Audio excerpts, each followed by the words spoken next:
Nearly 2 decades after he starred in the live-action Speed Racer movie, Emile Hirsch, its lead actor, has some advice for whoever takes over the role for the upcoming Apple TV reboot. In 2008, Speed Racer arrived in theaters, adapting the manga and anime series, originally known in Japan as Mach Go Go Go, from the latter half of the 1960s.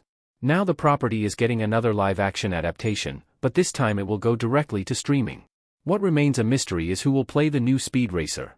In an interview with Screen Rant's Grant Hermans for the original film's 4K re-release, Hirsch was asked what advice he would give to the actor selected for the role if the Speed Racer series that J.J. Abrams is developing for Apple TV moves forward. The actor answered, "I think just embrace it. I think that's the main piece of advice, is to just embrace it. I don't know that project, what the tone would be. Sometimes they'll do a different type of take on material that is tonally 180. Sometimes it's hard to know exactly, and I don't know the status of that particular project, but obviously a very talented group of people. So I don't know. It's pretty hypothetical right now." The Speed Racer TV reboot was announced in May 2022. Abrams is developing the new series through his Bad Robot production company. At the time, he was also listed as one of the Apple TV project's executive producers, while Friday Night Lights' Ron Fitzgerald and The Last Ship's Hiram Martinez were attached as writers.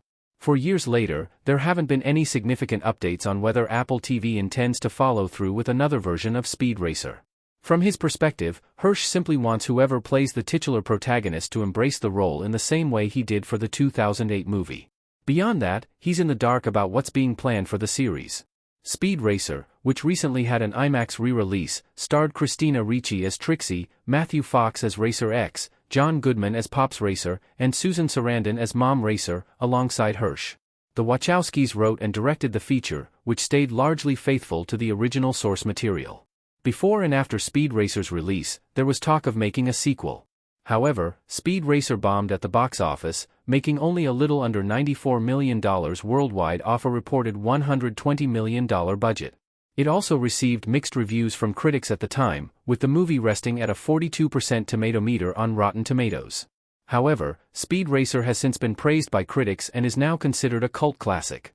Speed Racer had previously been in development as a film stretching back to 1992, and in 1995, Johnny Depp was cast in the lead role.